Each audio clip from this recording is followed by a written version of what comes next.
Let's start with what was supposed to happen. Bad Bunny, Tokyo, Spotify's Billions Club Live.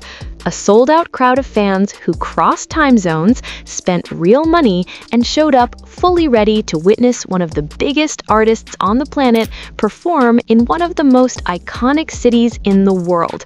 And that's exactly the kind of moment that unfolded during Spotify Billions Club Live in Tokyo, where Bad Bunny was performing in front of thousands of fans. The crowd came for him. They paid for him. They screamed for him. But halfway through the night, something unexpected happened. Someone else walked into the crowd, and suddenly, half the audience wasn't looking at the stage anymore. They were looking at Lalisa Manobal from Blackpink.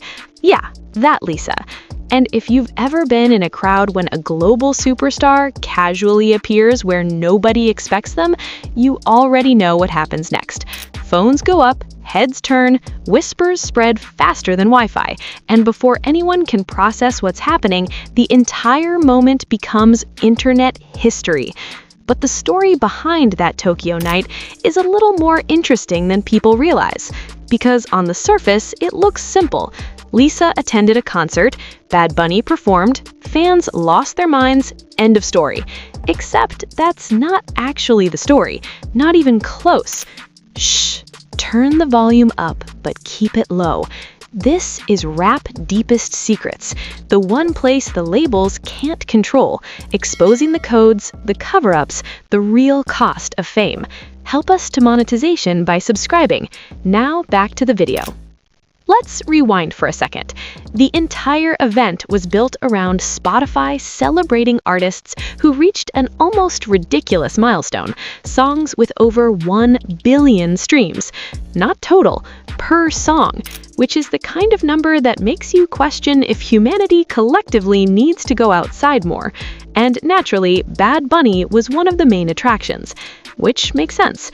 Over the last few years, he hasn't just dominated Latin music, he's quietly taken over global charts, streaming platforms, and pretty much every playlist algorithm that exists.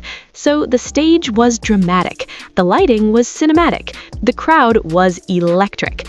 Everything about the night screamed one thing. This is Bad Bunny's moment. And for the most part, it was. Until someone spotted a familiar face in the crowd. At first, it was just a rumor.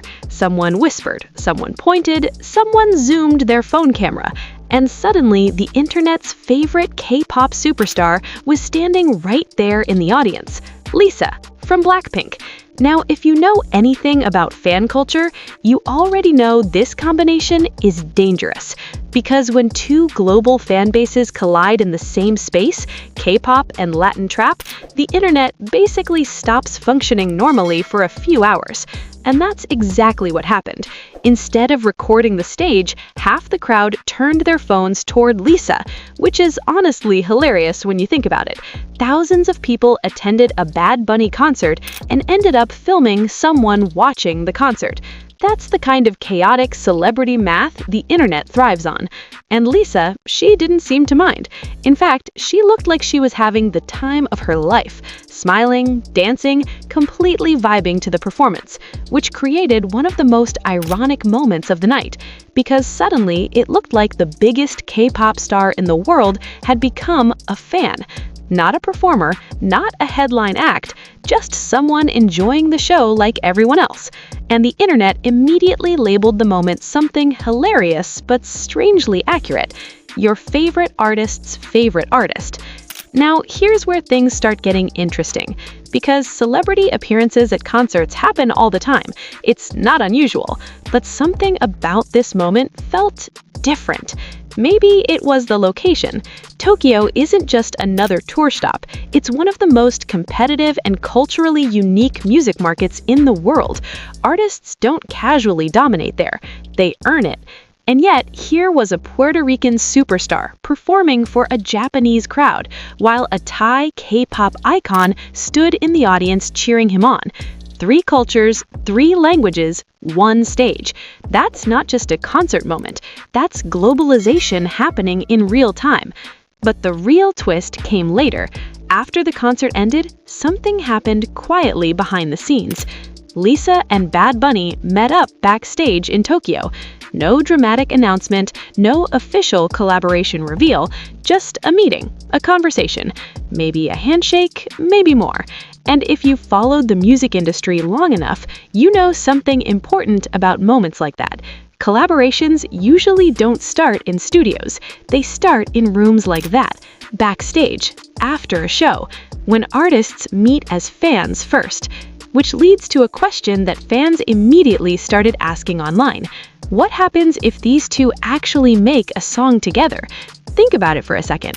A Korean-Spanish collaboration between Lisa and Bad Bunny, K-pop energy, Latin trap rhythm, two of the most powerful global fan bases on the planet. That kind of record wouldn't just trend, it would probably break the internet for a week. And the fact that this meeting happened so casually makes the possibility even more interesting, because the best collaborations in music history usually begin the same way, unexpectedly. Now, if you're still here watching this breakdown, it probably means you're the kind of person who enjoys these deeper moments in music culture. Not just the headlines, not just the viral clips, but the hidden connections behind them. And that's exactly what this channel is about. So if you enjoy discovering the real stories behind moments like this, hit that subscribe button right now, because the music industry moves fast, and the biggest stories often start as small moments most people overlook. It wasn't just a celebrity cameo, it was a glimpse of where music is heading. The old music industry used to operate in separate worlds. Latin music stayed in Latin markets. K-pop stayed in Korean markets. Western pop dominated everything else. But that wall is disappearing. Streaming changed everything. Now an artist from Puerto Rico can dominate charts in Japan. A K-pop star can sell out arenas in Europe. And fans from completely different cultures can scream the same lyrics together. That's the real reason the Lisa Bad Bunny moment felt powerful. It symbolized something bigger than either artist. It showed how global music culture has become, and the audience in Tokyo felt it instantly. Here's the funny part. Lisa technically didn't perform that night. She didn't take the stage, she didn't sing a single note. Yet somehow she still managed to steal a piece of the spotlight. Not intentionally, not dramatically, just by being there. And that says something interesting about fame. Sometimes the biggest presence in the room isn't the person holding the microphone, it's the person everyone else is watching.